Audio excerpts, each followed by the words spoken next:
¿Cómo va? ¿Qué tal? Demoledores, demoledoras, acá en DMP, de vuelta una vez, acá de Lautaro Chazarreta, desde Buenos Aires, acá a las 4 de la tarde, allá en el antiguo continente, 9 de la noche. De vuelta muy agradecido como siempre de que me invites, Adrián, a tu programa. ¿Cómo andas, Adrián? Hola Lautaro, pues estupendamente, encantado de estar contigo, con DMP Geopolítica. Bueno, ya a los que nos escuchan ya sabéis que estamos con vosotros todos los jueves por la tarde o por la noche a las 9 de la noche, hora Madrid en concreto, ¿no? Contamos con Lautaro para que nos ayude a elaborar este programa. Y bueno, siempre os decimos que por favor dejarnos las preguntas, comentarios, propuestas que queráis hacer en el canal y las estamos respondiendo con la velocidad a la que podemos, porque son muchas, no aquí, sino en el canal de ECAI Center, ¿no? Lo localizáis fácilmente en YouTube, pues ahí estamos haciendo ya cada 2 o 3 días un programa de preguntas y respuestas atendiendo a los comentarios, preguntas o propuestas que nos hacéis, ¿no? Ya sabéis que si queréis ayudarnos, la mejor forma es que os suscribáis al canal o que le deis like o que si queréis pues haceros miembros, que difundáis la información que os parezca interesante, que propongáis a otros que se suscriban, etcétera, ¿no? Bien, y sin más, pues vamos a empezar con el tema de hoy, si os parece. Lautaro, cuando quieras, lo ponemos en marcha. Bueno, el tema, muchos habéis seguramente intuido de qué se trata el fondo del vídeo de la grabación de hoy, cuando decimos de después de Ucrania, Bruselas, ¿no? Bueno, pues vamos a empezar, ¿no? Bueno, queremos hacer una reflexión que creemos que es interesante sobre el fin del conflicto en Ucrania, ¿no? En principio, partiendo de la constatación de que el fin del conflicto se acerca, bueno, por razones militares por un lado, porque ya desde distintos ámbitos se hace referencia pues, a la necesidad de abrir un canal de negociación, incluso los entornos que hasta ahora eran más reticentes a hablar de cualquier tipo de negociación, como el propio gobierno de Ucrania, han empezado a hablar de esto, ¿no? Y esto es porque se está intuyendo que ya el fin del conflicto está cerca, ¿no? Bueno, ¿cuáles son las razones de que se esté acercando el fin del conflicto? Bueno, pues el primero, el balance militar. El balance militar que no tiene tanto que ver con los avances territoriales, porque no estamos en un conflicto territorial en el sentido de que el fin digamos, de cada ejército es en sí mismo el avance territorial, sino estamos en una guerra de desgaste, ¿no? En la guerra de desgaste, el primer objetivo es desgastar al enemigo y que los avances territoriales sean una consecuencia posterior del colapso interno de ese enemigo, ¿no? Entonces nos encontramos ya desde hace mucho tiempo con un creciente reforzamiento del ejército ruso y con una creciente debilidad del ejército ucraniano, algo que ya está siendo reconocido incluso por el propio gobierno ucraniano. En declaraciones de estos días, casi pidiendo ayuda a Occidente porque reconociendo que su ejército está colapsando y además diciendo expresamente que el ejército ruso no es solo que no colapse como se decía al principio de la operación, sino que se está reforzando y cada vez se está reforzando tanto desde el punto de vista del número de personas como del equipamiento, los medios tecnológicos, etcétera, ¿no?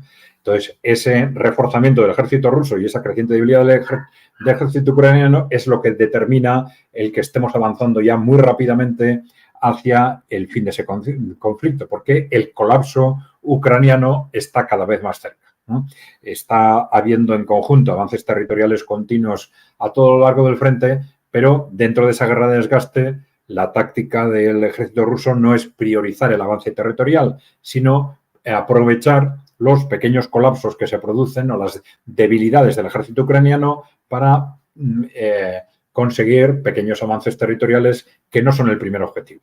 En principio, en una situación normal, el que ataca siempre tiene un mayor coste, un coste normalmente muy alto porque arriesga mucho, ¿no? Un coste en personas y un coste en material. Entonces, la estrategia del ejército ruso es esperar, no dar prioridad a los objetivos territoriales, esperar a que ese propio colapso del ejército ucraniano vaya facilitando estos avances territoriales, ¿no? Bien, esto quiere decir que en conjunto ese colapso ucraniano está, como decimos, cada vez más cerca y con él probablemente el fin de la guerra, que puede ser muy rápido o muy lento dependiendo de la evolución de la velocidad de ese colapso ucraniano y de en qué momento o en qué medida Rusia pues, esté dispuesta a apostar más o menos en ese avance territorial o prefiera esperar a un mayor colapso del ejército ucraniano, ¿no?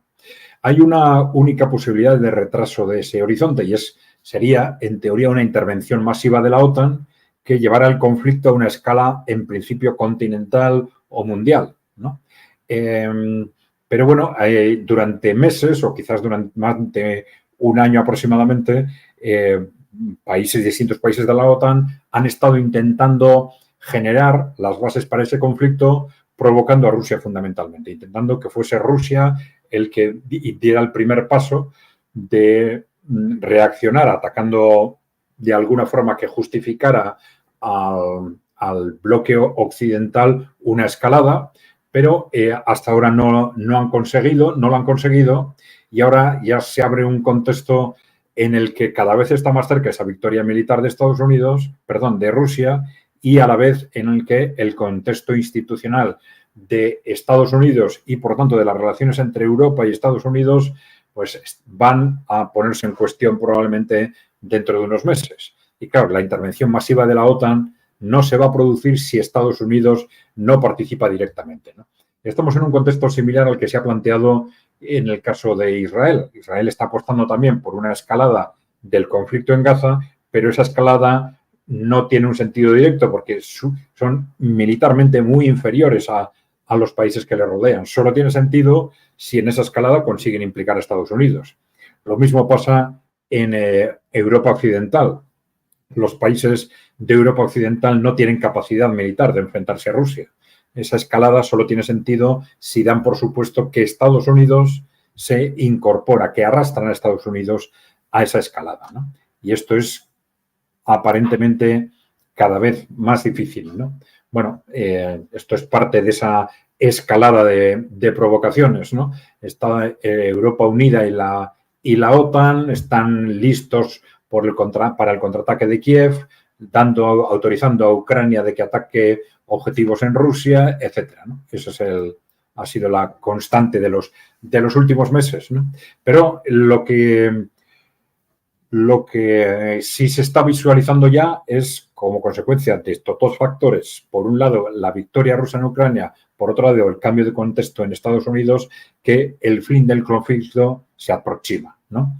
Y entonces se está hablando de una posible negociación, de las bases de esa posible negociación, de en qué medida podría ser entre Rusia y Ucrania o en la práctica entre Rusia y Estados Unidos, ¿no?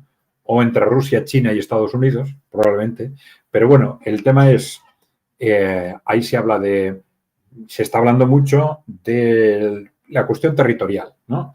Es decir, de si en cara a esa negociación o como consecuencia de esa negociación, Rusia iba a reclamar la incorporación a la Federación Rusa de unos u otros territorios de Ucrania y en base a esos territorios sobre cuáles se podría pactar o no, ¿no? De esto se está hablando mucho, pero todo el mundo está hablando de qué territorios, como consecuencia de esa negociación o de ese final de la guerra, se acabarían integrando en Rusia o no. Pero nosotros estamos advirtiendo de que, cuidado, que esa no es la cuestión fundamental, ¿eh?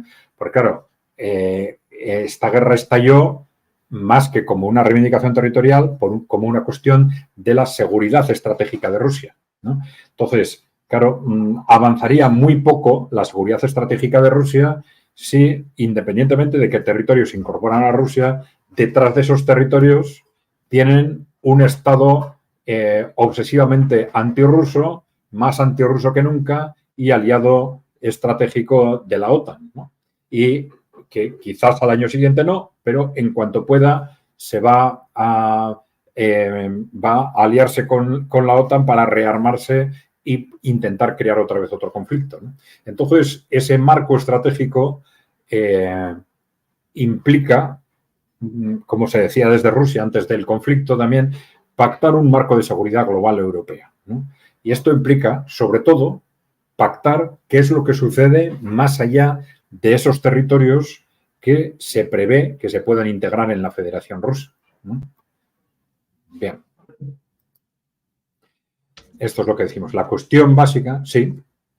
Te iba a preguntar, perdón por el ruido, cuando se hablaban de un tratado para concluir el conflicto, creo que estaba en una petición de parte de Rusia de que esa Ucrania que quedase tenía que ser neutral, porque si no el problema se iba a volver a repetir, ¿o no?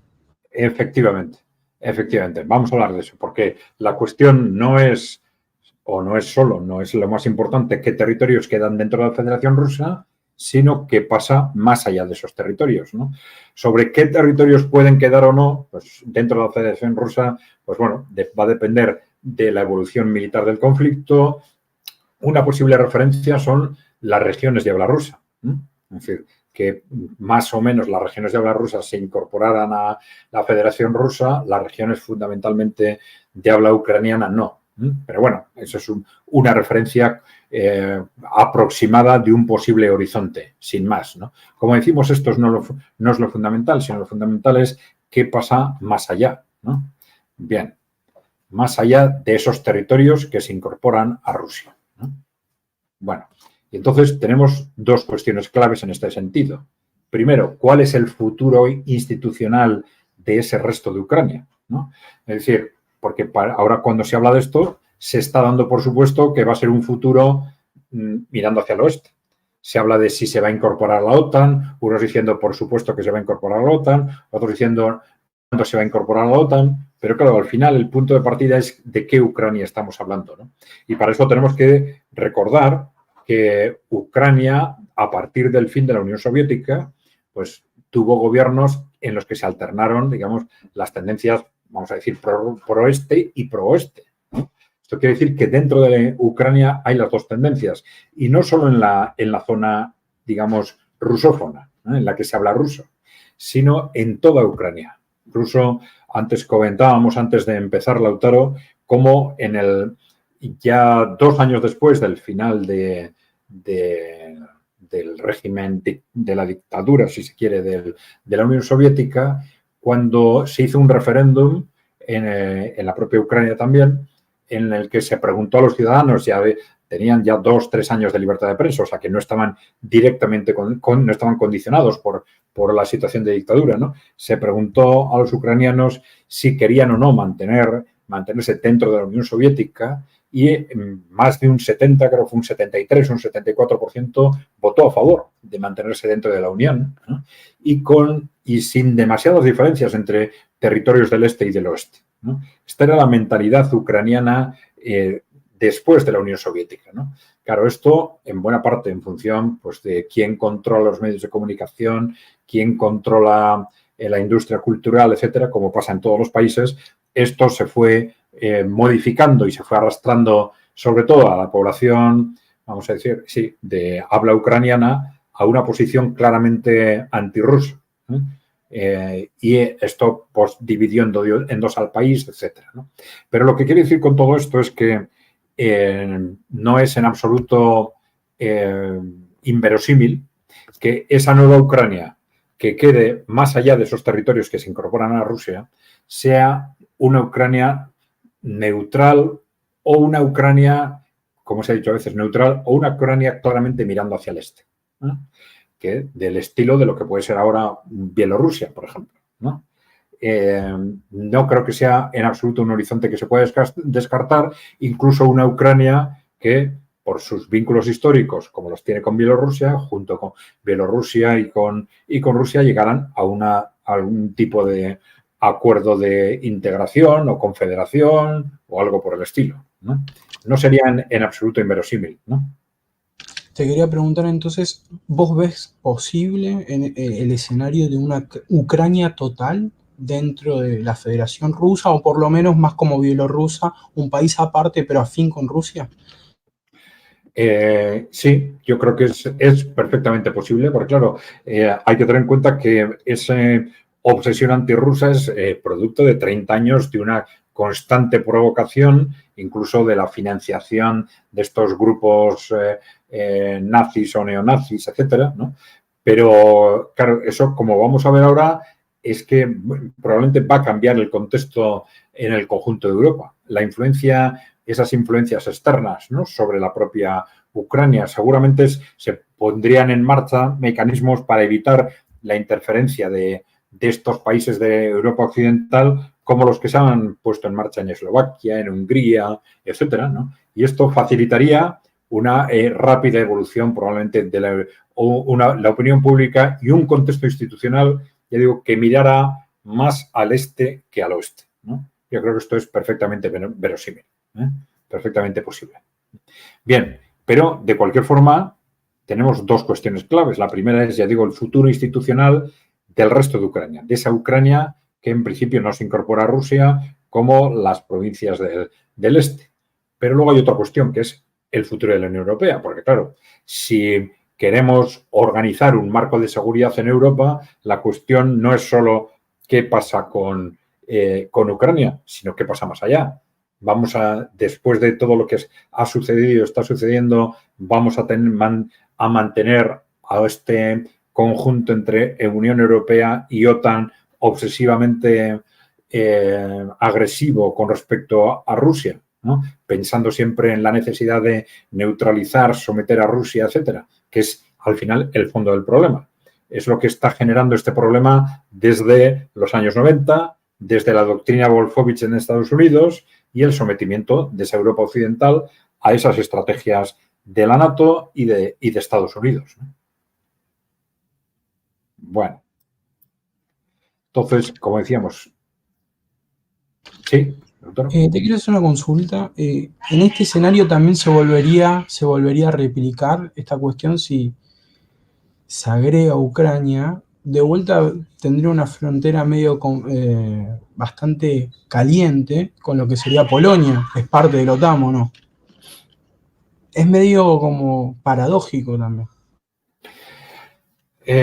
Sí, bueno, vamos a ver. Históricamente las relaciones entre Ucrania y Polonia han sido muy malas, sobre todo ya sabemos durante la Segunda Guerra Mundial hubo unas matanzas impresionantes de población polaca, fundamentalmente, no solo polaca, pero fundamentalmente polaca por parte de este gobierno nazi o colaborador con los nazis de Ucrania, etcétera, ¿no? Independientemente de reivindicaciones históricas, ahora esta situación está bastante suavizada como consecuencia de, bueno, digamos, de ese frente común contra Rusia, ¿no? Pero hay unas reivindicaciones históricas también de Polonia sobre una parte del territorio de Ucrania que, bueno, se puede argumentar si debería ser parte de Ucrania o debería ser parte de Polonia. En Polonia piensan que debería ser parte de Polonia. Bueno, puede haber alguna disputa territorial de ese tipo sin ninguna duda, ¿no? Bien. Bueno, pero lo importante es que, además de todo lo que hemos dicho sobre el futuro institucional de la propia Ucrania, es que tampoco Ucrania es la cuestión de fondo. La cuestión de fondo es, como hemos comentado, ese enfrentamiento histórico entre Rusia y la OTAN, entre Rusia y Estados Unidos, ahora entre los países emergentes y Occidente, si se quiere, sobre todo, pues ya hemos dicho, a partir de que después de la Guerra Fría se pone en marcha en Estados Unidos esa doctrina Wolfowitz, que según la cual, digamos, el poder corporativo, esas corporaciones que controlan Estados Unidos y Europa, pues se consideran ya los dueños del mundo y identifican como un posible obstáculo para esa hegemonía mundial a Rusia, ¿no? Y más tarde también a China, ¿no? Pero ese es el origen del problema, ¿no? Entonces, a partir de ahí se producen esas políticas de acercamiento progresivo de la OTAN hacia las fronteras de Rusia, etcétera, ¿no? Entonces hay que resolver ese problema de fondo, ¿no? Si queremos un marco de seguridad global en Europa, ¿no? Bien, esto es lo que hemos dicho. Hay dos cuestiones clave: el futuro de la Ucrania que no se incorpora a Rusia y el futuro de la Unión Europea, porque es la Unión Europea la que, desde un punto de vista institucional, define ese marco de esa Europa occidental enfrentada a Rusia. Un marco que tiene el origen en la propia configuración de la Unión Europea, creada en buena parte como un instrumento de las grandes corporaciones, luego como un instrumento, sobre todo, vamos a decir, disfuncional a partir del Tratado de Maastricht, también a partir de la Guerra Fría, que no ha funcionado ni desde el punto de vista económico ni desde el punto de vista social, que ha sido pues, un desastre para la Unión Europea, para Europa en su conjunto, ya lo hemos comentado en algún otro programa, ¿no? Y que tiene, por un lado, esas bases de los intereses del poder corporativo y, por otra, Estados Unidos. El interés de Estados Unidos de utilizar la Unión Europea como un instrumento para el sometimiento de Europa, en parte a través de una Alemania muy directamente sometida a Estados Unidos como potencia ocupante desde la Segunda Guerra Mundial. Y Estados Unidos lo que ha hecho es, en buena parte, utilizar a Alemania como el instrumento para mantener controlada a la Unión Europea en su conjunto. Bien, de cualquier forma, ese futuro de la seguridad global de Europa está muy relacionado con el futuro de la Unión Europea. Bueno, el tema es, si Rusia vence en Ucrania, no está en peligro Europa, sino la Unión Europea y el poder corporativo en Europa, ¿no? ¿Y esto por qué hay que decirlo? Porque Europa está en peligro, es un mensaje constante. No he recogido aquí referencias de los medios sobre este tema, pero es un mensaje constante de los últimos meses. Cada vez que un líder político europeo hacía referencia a la necesidad de intervenir en Ucrania, a la necesidad de escalar el conflicto, a la necesidad de enviar nuevo armamento, a la necesidad de autorizar a Ucrania que utilice sus armas occidentales para atacar a Rusia, la necesidad de desplazar tropas de la OTAN a Ucrania, siempre se argumentaba que si Rusia vence en Ucrania, Europa está en peligro, nuestra civilización está en peligro. Este tipo de argumentos se han utilizado constantemente, ¿no? Claro, entonces es importante aclarar que en realidad no es Europa lo que está en peligro, al contrario, ya veremos que para Europa, para los ciudadanos y los países europeos, esta situación puede ser una verdadera oportunidad histórica, que lo que está en peligro es una configuración concreta de Europa a través de lo que hemos llamado Unión Europea y el poder corporativo que las grandes corporaciones están ejerciendo a través de esta configuración. Bien. Bueno, si Rusia vence en Ucrania, nos están diciendo, claro, pues Europa está en peligro porque, igual que Rusia había invadido Ucrania, luego van a pensar en invadir otros países, ¿no? Entonces, están hablando, pues, haciendo especulaciones de todo tipo y lanzando mensajes mediáticos en ese sentido, ¿no? Pues luego igual invadirían Polonia o invadirían Georgia y después de Polonia, pues, vete a saber qué. Claro, Europa va a estar en peligro como consecuencia de estas decisiones de Rusia de empezar a invadir países, ¿no? Pero claro, ¿cuál es la lógica de esto, ¿no? Claro, invadir un país implica luego Rusia podría probablemente vencer militarmente, conseguir la derrota militar de los países europeos. Hemos dicho que estos países occidentales no tienen capacidad militar para enfrentarse a Rusia por sí mismos, ¿no? Pero claro, ¿qué gana Rusia venciendo esas guerras, ¿no? No tiene ningún sentido ocupar países con decenas o centenas de millones de personas que son países que iban a ser a partir de ese momento hostiles, etcétera, ¿no? Rusia no tiene ningún interés en nada de esto, ¿no? Claro, la cuestión es que para Rusia lo importante no es la conquista territorial a partir de lo que Rusia tiene su esfera de influencia, pero lo importante, a pesar de todo lo que nos están diciendo sobre el riesgo de que Rusia atacara por el norte, por el sur, por el este, que invadiera unos países u otros, y decimos, bueno, efectivamente, podemos decir nosotros, el riesgo de si Rusia gana en la guerra es que Rusia vaya no a por Europa, sino que efectivamente vaya a por la Unión Europea. Y no a través de la conquista militar, sino a través de su influencia política e ideológica, ¿no? Y esto es a lo que realmente a lo que realmente se teme en Europa, no a distintas operaciones militares. El problema es que Rusia no solo era un peligro ya, digamos, a principios de los 90, como consecuencia pues, de su dimensión, sus recursos estratégicos, como consecuencia de lo que teóricamente podía pasar si se asentaba como un poder independiente, sino que, ya lo hemos comentado en otros programas, Rusia adoptó una posición, a partir de la llegada de Putin al poder, una posición claramente anticorporativa, echó a los grandes oligarcas del poder, no él, sino evidentemente los grupos que le apoyaban, desde los servicios de inteligencia, el ejército, grupos de la administración, sindicatos, etcétera.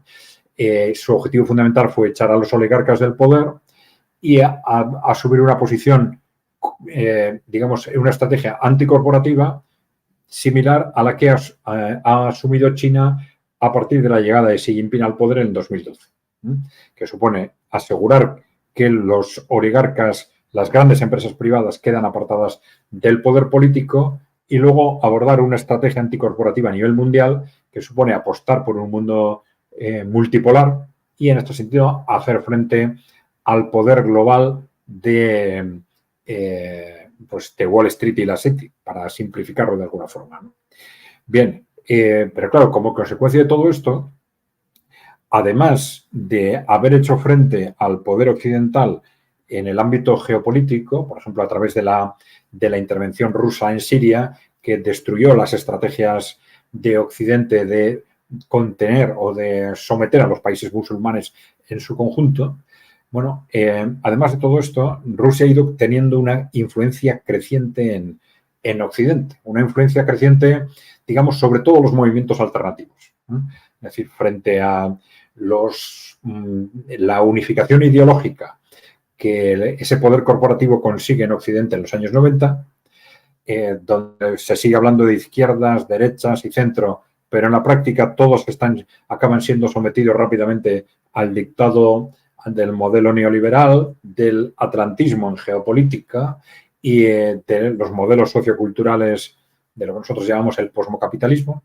Al final, con matices, todos forman parte de lo que nosotros llamamos el partido único y, sin embargo, empiezan a surgir, fundamentalmente apoyados por un lado en Internet, pues, no sé, modelos, oposiciones, grupos alternativos, que van escapando del control de ese partido único, grupos alternativos con una fuerza creciente en el conjunto de Europa, también en Estados Unidos, en parte de Latinoamérica, y esos grupos alternativos de izquierda, de derecha, centro, siguen utilizando esas denominaciones en buena parte, pero todos, en la medida en que se plantean como la necesidad de buscar alternativas a ese partido único, empiezan a mirar a los países emergentes y empiezan a mirar sobre todo a Rusia, Entonces, sistemáticamente se les califica de prorrusos y tienden a tener ese tipo de posiciones de cuestionar la Alianza Atlántica, cuestionar a la OTAN, cuestionar los posicionamientos militaristas en Ucrania, apostar por la paz en Ucrania, E incluso a niveles de gobierno, pues ya vemos que ese tipo de disidencia pues ha llegado a gobiernos de países como Eslovaquia, con el gobierno socialdemócrata de Fico, o Hungría, con el gobierno democristiano de Víctor Orbán, pero es que en conjunto, en todo lo que son esos movimientos alternativos, la influencia rusa es altísima, altísima y creciente.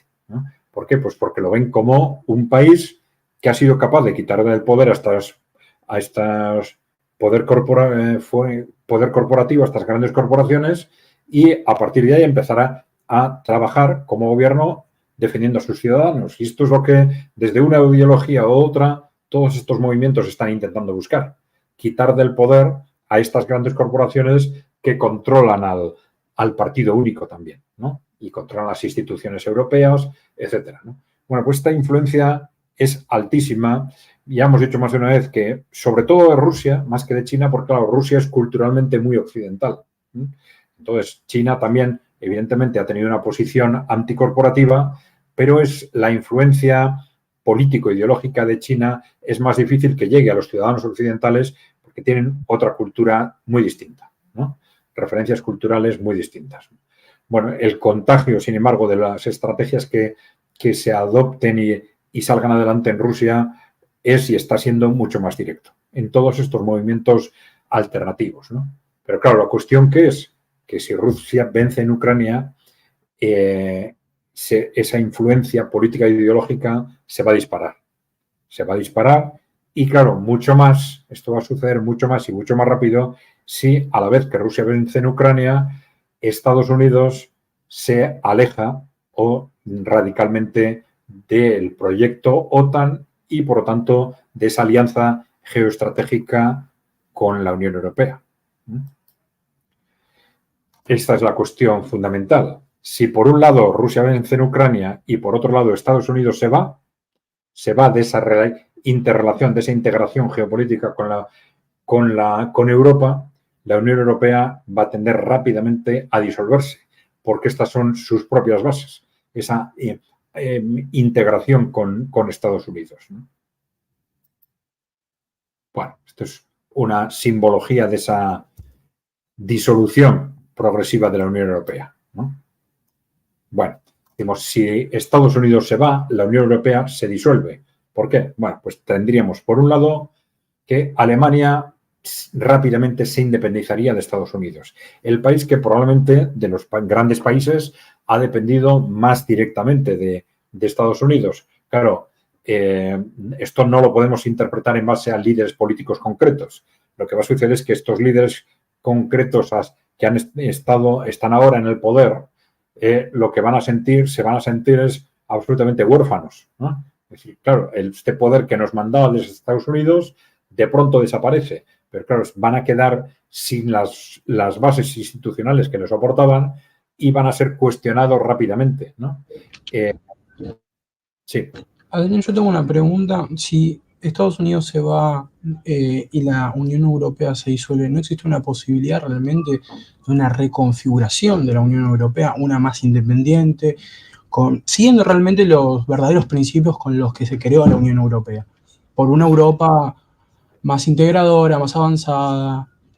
Bueno, esa es la cuestión clave. Es decir, sin prejuzgar ya desde una perspectiva ideológica o estratégica u otra, que es hacia dónde tendría que ir esa Unión Europea, pero esto sería un marco conceptual perfecto, efectivamente, ya lo comentaremos luego también, para que Europa define un marco institucional adecuado a sus intereses, no ya, digamos, definido en función de los intereses de Estados Unidos o de los intereses de ese poder corporativo, de Wall Street o de la City, ¿no?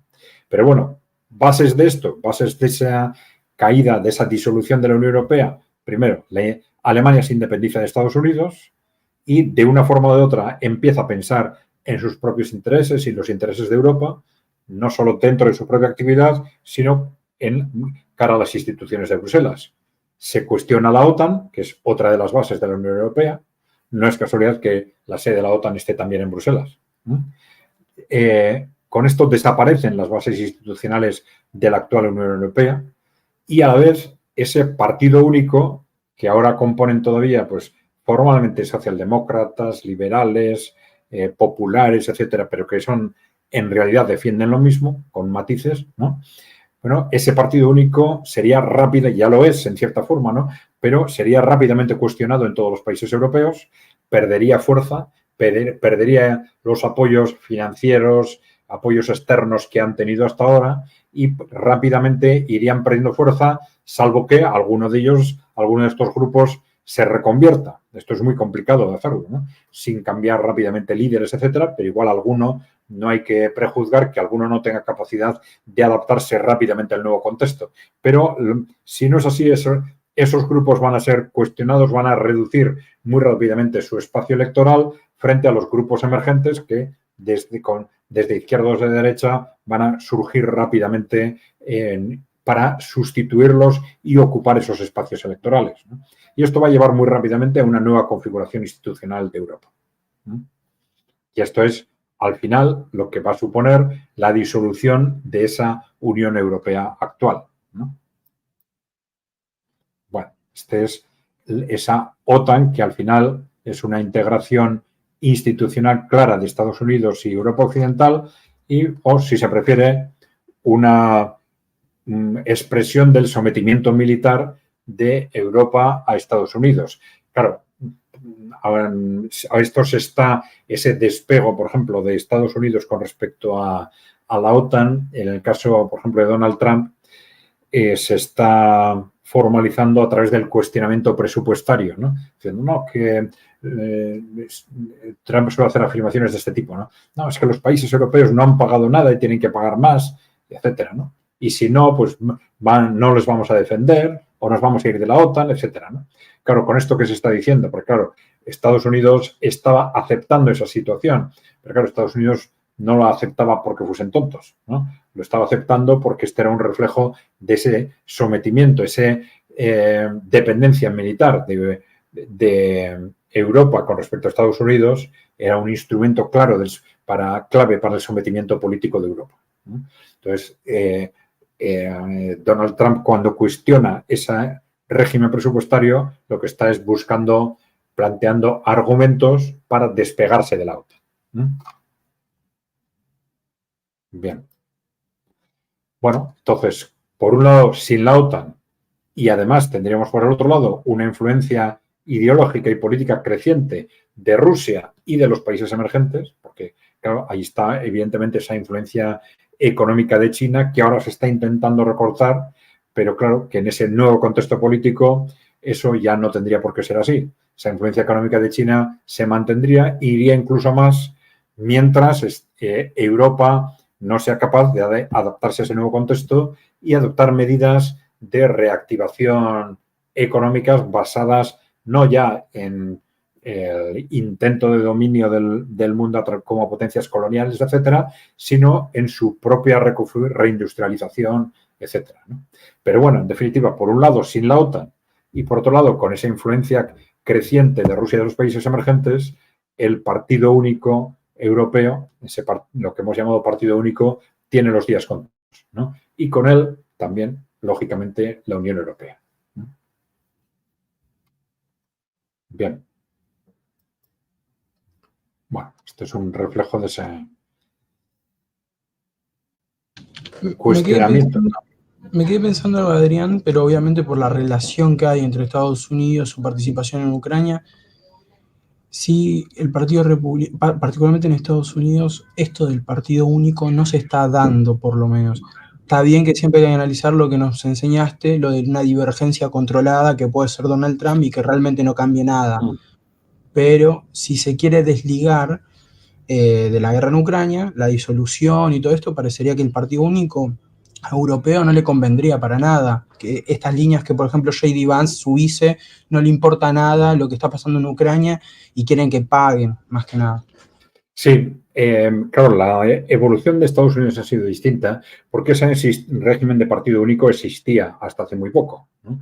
De hecho, ya sabemos que Donald Trump, cuando gana las elecciones en el 2016, es un outsider, es un disidente, digamos, tanto en cara al establishment de Washington como cara a su propio partido, ¿no? Fue una auténtica sorpresa que fuese el candidato, que fuese nominado como candidato final del Partido Republicano, que ganara las elecciones, ¿no? Pero sí ha ido haciéndose, entonces, hasta ese momento, los republicanos pensaban como los demócratas y esas estrategias de defensa de los intereses corporativos, esas estrategias hegemonistas, pues las vemos en Obama como las veíamos antes en los Bush, ¿no? Pues, entonces, eran más o menos estrategias equivalentes con matices entre ellos, ¿no? Entonces, esto se ha roto con el trumpismo. El trumpismo es el que está apostando, bueno, apostando aparentemente por esa ruptura con el atlantismo, por esa ruptura con esas estrategias globalistas, y es lo que nos va a facilitar esa creación de un contexto radicalmente nuevo en la propia Europa. Bueno, ya hemos advertido que hay que ser suficientemente prudentes porque la primera presidencia de Trump estuvo llena de contradicciones, con esos objetivos aparentes de un America First que iba a dejar de ser policía del mundo, pero sin embargo, aunque no inició ningún conflicto bélico, pero sí mantuvo posiciones agresivas económicamente con China y agresivas con Irán, por ejemplo, también, o muy protectoras de los gobiernos de Israel. Claro, esas políticas, esas contradicciones no van a ser posibles ahora, a partir de ahora. La integración de intereses entre Rusia, China, Irán, BRICS, el bloque emergente, es ahora muchísimo más grande, muy evidente. Entonces, Estados Unidos no va a poder intentar pacificar las relaciones con Rusia mientras se enfrenta militarmente a otros países, ¿no? A otros países de ese mismo bloque, ¿no? Otra cosa es, sí, algún tipo de pugna económica que sería natural, por ejemplo, con China, ¿no? Dentro de esas estrategias de intentar reindustrializar Estados Unidos, etcétera, pero esa lucha económica es una cuestión distinta, ¿no? Bueno, de cualquier forma, sí es importante tener en cuenta la posibilidad de que a partir de esa nueva presidencia de Trump se abran dos escenarios distintos, ¿no? Un escenario en el que efectivamente Trump apuesta, como parece muy claramente, por la ruptura del eje atlántico y se cree ese contexto que rápidamente, junto a la victoria de Rusia en Ucrania, rápidamente lleve a esa disolución de la actual Unión Europea, o bien que Donald Trump adopte estrategias distintas y al contrario se vea obligado, porque ya mantener esas contradicciones no es posible, se vea obligado a volver a apostar por la OTAN o por el enfrentamiento con el bloque emergente en conjunto, ¿no?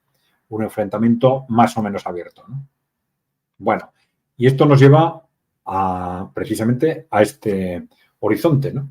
Tenemos dos vías para esa caída de Bruselas, ¿eh? Esa caída que hay que dar por supuesto que se va a producir teniendo en cuenta cuál es la situación actual, pero tenemos dos opciones teóricas, que una de ellas sería lo que hemos comentado hasta ahora, más o menos, ¿no? Una vía rápida que se produjera por una pinza entre Rusia y Estados Unidos, si se quiere, o los países emergentes y Estados Unidos, sería la confluencia de la victoria de Rusia en Ucrania y la victoria electoral de Trump en Estados Unidos, de un Trump que es coherente con ese America First, con ese dejar de ser policía del mundo y con esa ruptura del eje atlántico. Bien.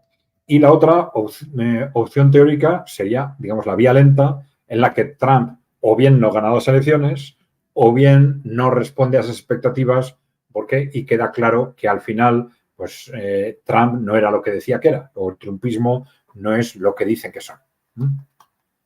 Bueno, vamos a ver un poco de esto. La caída de la Unión Europea, ¿no?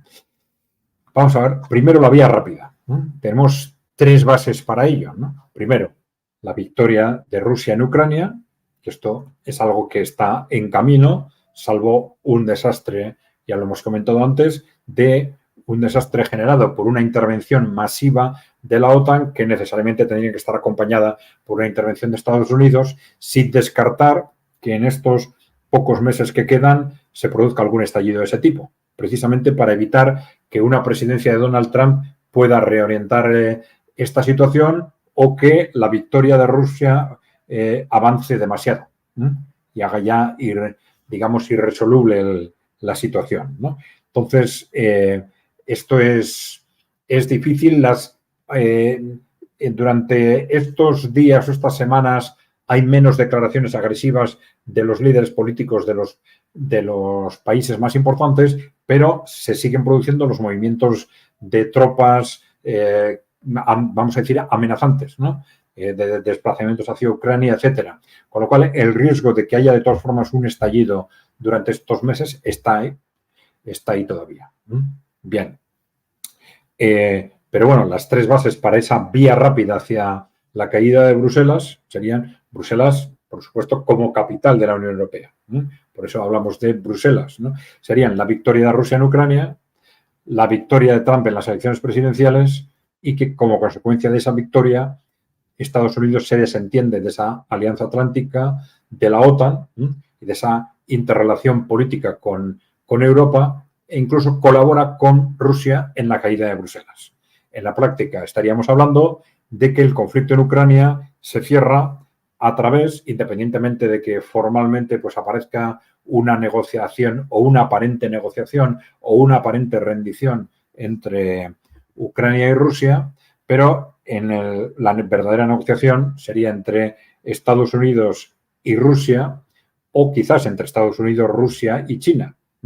Una negociación a 3 partes en la que negociarían ese futuro hacia un mundo multipolar y también el futuro de Europa. No solo el futuro de Ucrania, sino fundamentalmente el futuro de Europa. ¿Qué va a pasar con esa Unión Europea? O cómo nos ponemos de acuerdo para organizar esa caída de Bruselas. Este sería un elemento clave. Dentro que respondería a esas estrategias anticorporativas ya hemos dicho, de la Rusia de Putin desde el año 2000, de la China de Xi Jinping desde el año 2012 y aparentemente, por lo menos, del trumpismo también. Aparentemente. Bien. Adrián, perdón que te interrumpa, te quería presentar un escenario, no sé si lo vas a tocar también, pero capaz como un cierto capricho de la Unión Europea, una política más de trinchera, de perder en Ucrania, definitivamente, pero con lo que tienen se siga manteniendo la lógica de partido único, pro-OTAN, pro-mundo corporativo. ¿Existe capaz esa posibilidad también? Sí, aquí estamos hablando de probabilidades, del escenario que nosotros consideramos más probable. Pero, bueno, evidentemente, pues hay distintas posibilidades. Pero me parece un escenario improbable, teniendo en cuenta que ya estaríamos en un contexto en que ese poder corporativo oligárquico está siendo cuestionado en el conjunto del mundo, está siendo cuestionado por los países emergentes, por China, por una China que ya tiene un poder económico y una influencia económica creciente en el conjunto del mundo, también en Europa, una Rusia que ha resultado victoriosa en Ucrania y que tiene una influencia política e ideológica también creciente, y un Estados Unidos con unas políticas anticorporativas que iban a favorecer ese proceso, ¿no? Es decir, lo que serían los poderes fácticos que soportan a ese partido único, ¿no? Pues claro, esos grupos se han alineado, en los grupos supuestamente socialdemócratas, liberales, populares, se han alineado dentro de ese partido único en base a los intereses de esos poderes fácticos, ¿no? Que les financian, que les ayudan a ganar elecciones, que compran a muchos de sus políticos, que controlan los medios de comunicación, pero todo eso se va a ir disolviendo muy rápidamente, ¿no? Las influencias de grupos alternativos, las influencias en los medios de comunicación van a ser crecientes, las influencias de Wall Street y de la City en los medios de comunicación, en la financiación de los grupos políticos, etcétera, van a ir cayendo hacia abajo, con lo cual las bases de ese partido único se van a disolver muy rápidamente.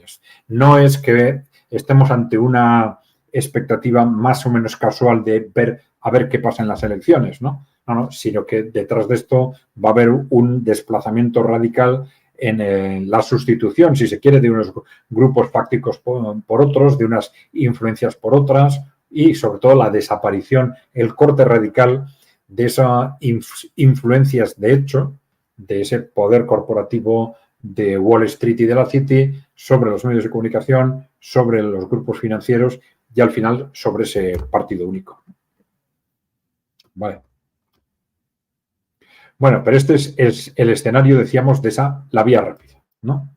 Bueno, pero ¿cuál sería la vía lenta? Bueno, la vía lenta sería, primero, tenemos esa victoria de Rusia en Ucrania, pero Estados Unidos, vamos a imaginarnos, se opone a la caída de Bruselas, ¿eh? O bien no gana Trump las elecciones, o bien las gana Trump y Trump aparece ya con otra imagen, reconvertido, y ahora, a pesar de lo que decía, se opone a esa caída de la Unión Europea, ¿no? Bueno, entonces nos encontraríamos seguramente con un proceso mucho más progresivo, ¿eh? No tan rápido, pero probablemente se daría de todas formas.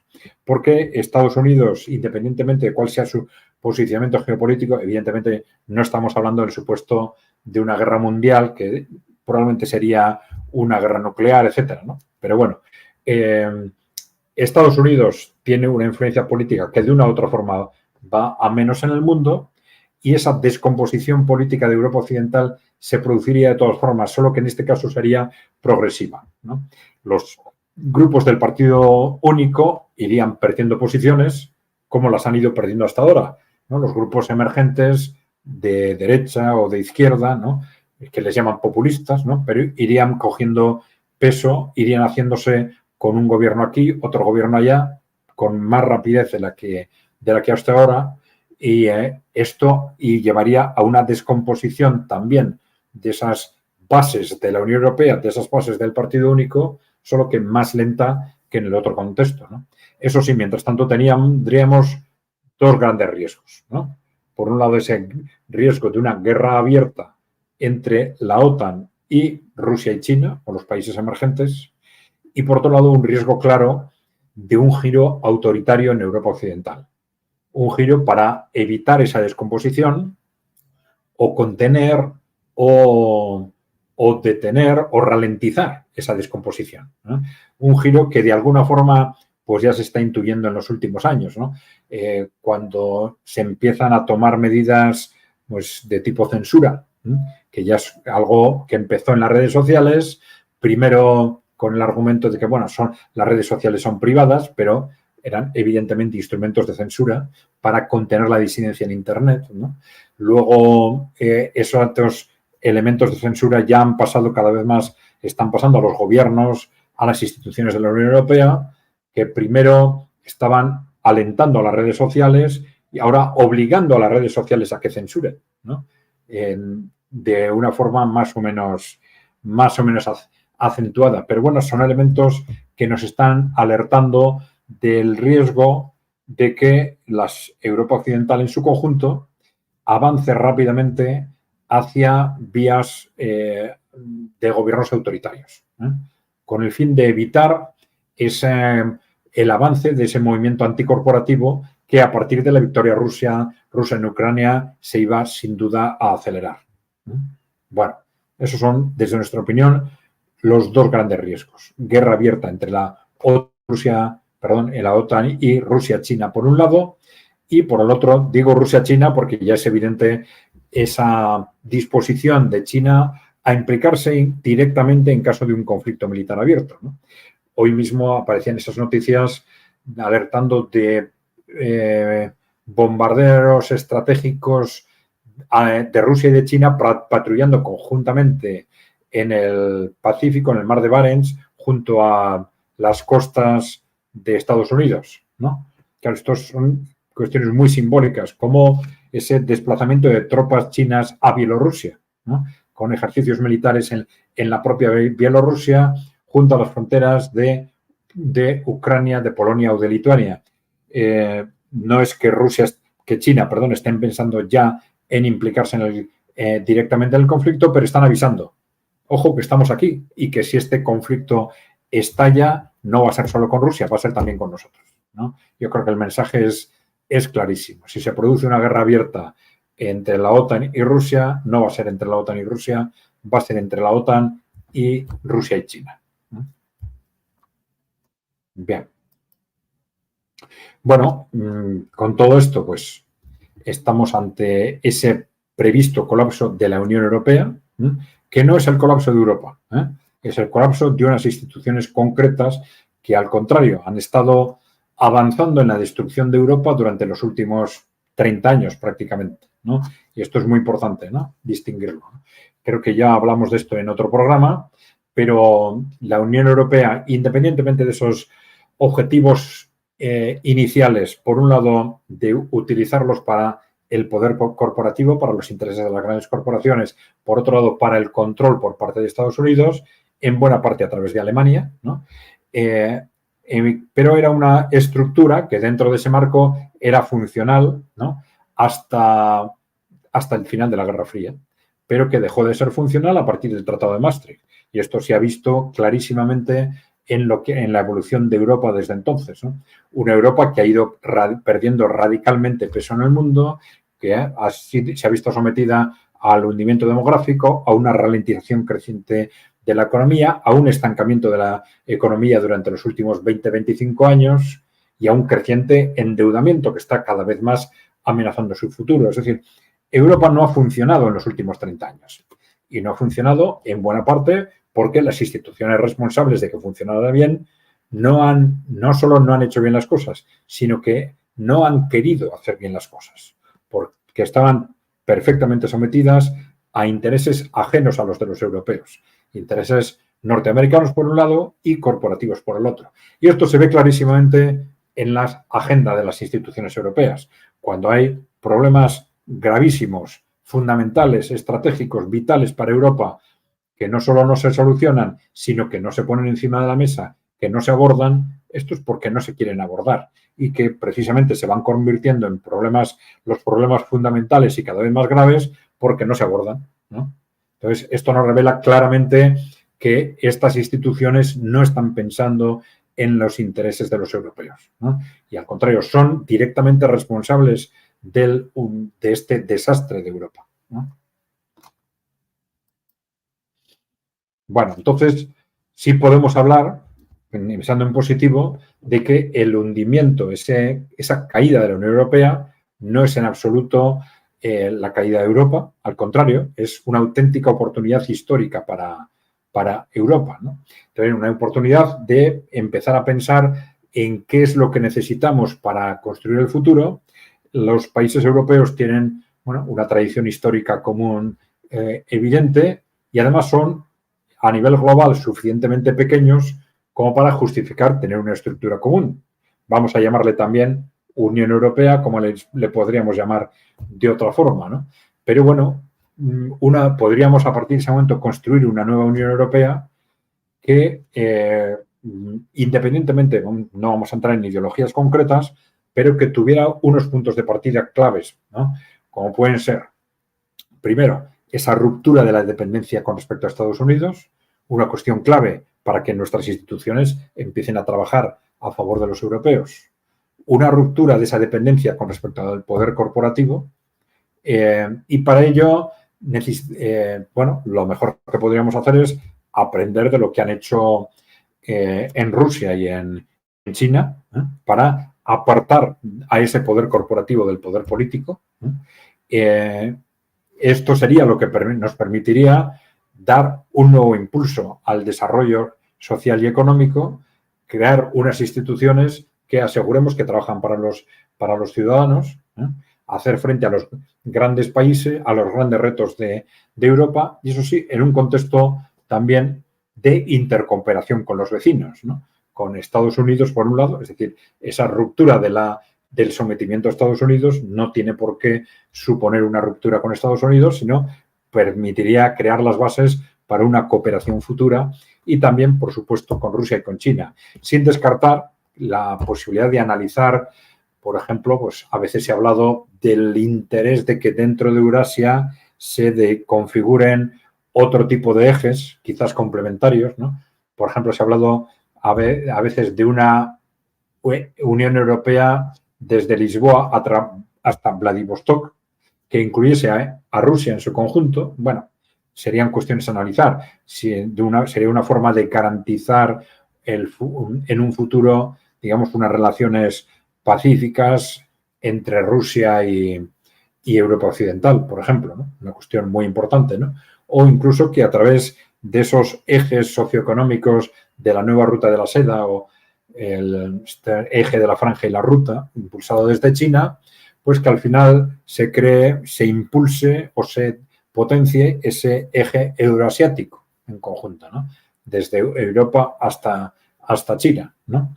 Siempre partiendo de bueno, esa voluntad clara de los países emergentes o de los BRICS de evitar crear nuevos contextos que alimenten futuros, vamos a decir, neocoloniales, en los que unos países intenten aprovecharse de otros por la fuerza, por ejemplo, ¿no? O intentando comprar a los gobiernos, comprar voluntades, como Occidente ha estado haciendo con los países neocoloniales, ¿no? Es decir, vamos a apostar por formas de cooperación entre los países en base al win-win, en las que todos ganen, y no que uno gane imponiendo condiciones a los demás, ¿no? Bueno, esto que suena muy bonito, pero para algunos resulta difícil de creer, nosotros siempre decimos que la base fundamental para que eso funcione es cómo se organizan los países internamente, ¿no? Porque los países en los cuales que están al mando de élites que explotan a sus propios ciudadanos van a reproducir ese tipo de relaciones cara al exterior. Y van a decir, oh, si explotamos a nuestros ciudadanos, pues ¿por qué no vamos a explotar a los de otros países? Con mucha más razón, ¿no? Sin embargo, países en los que los gobiernos no dependen de un poder corporativo, sino que con una u otra ideología, pero apuestan por sus ciudadanos, van a tender, esto va a facilitar enormemente que cara al exterior establezcan relaciones de tú a tú, relaciones respetuosas con los intereses de otros países. Yo creo que esto es una cuestión clave que hemos aprendido de los procesos internos de China y de Rusia y que permiten crear un marco no ya utópico, sino un marco, yo creo que realista para este nuevo mundo en el cual Europa debería ser una parte fundamental, ¿no?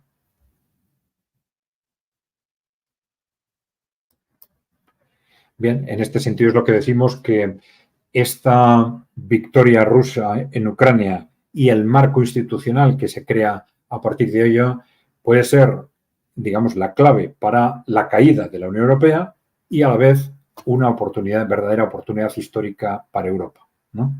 Es decir, esto un poco para sintetizar esta reflexión, ¿no? Bien, pues esto es lo que queríamos exponer en el vídeo de hoy.